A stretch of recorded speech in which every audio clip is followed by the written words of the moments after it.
আসসালামু আলাইকুম আরহামাতুল্লাহ। শেখ আব্দুর রাজ্জাক বিন ইউসুফ বলেছিলেন, এক শ্রেণীর হুজুর ধর্মের গায়ে আগুন লাগিয়ে দিয়েছে। এই কথাটা আমি বুঝতাম না, এখন আমি বুঝতেছি কি জন্য ধর্মের গায়ে আগুন লাগিয়ে দেওয়া হয়েছে।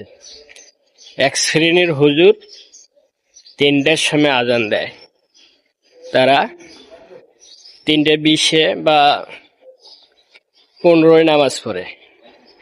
আর এক শ্রেণীর হুজুর আছে 4:15 আজান দেয়, 4টায় জামাত শুরু করে।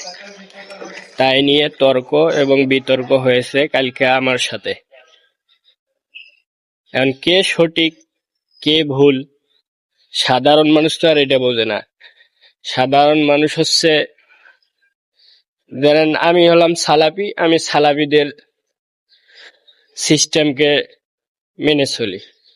আর যারা হচ্ছে হানাফি, তারা হানাফিদের সিস্টেম মেনে চলে। তাই দুই দুই দল থাকা উচিত না মনে করতেছি আমি। সবাইকে এক হতে হবে। কিভাবে এক হওয়া যায় সেগুলো নিয়ে গবেষণা করতে হবে আলেম সমাজকে।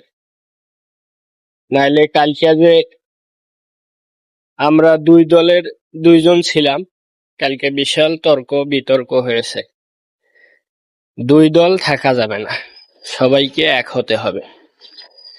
সেরা না হলে ধর্মের গায়ে যে আগুন লাগিয়ে দিয়েছে তার বাস্তব প্রমাণ কালকে আমি বুঝতে পারছি।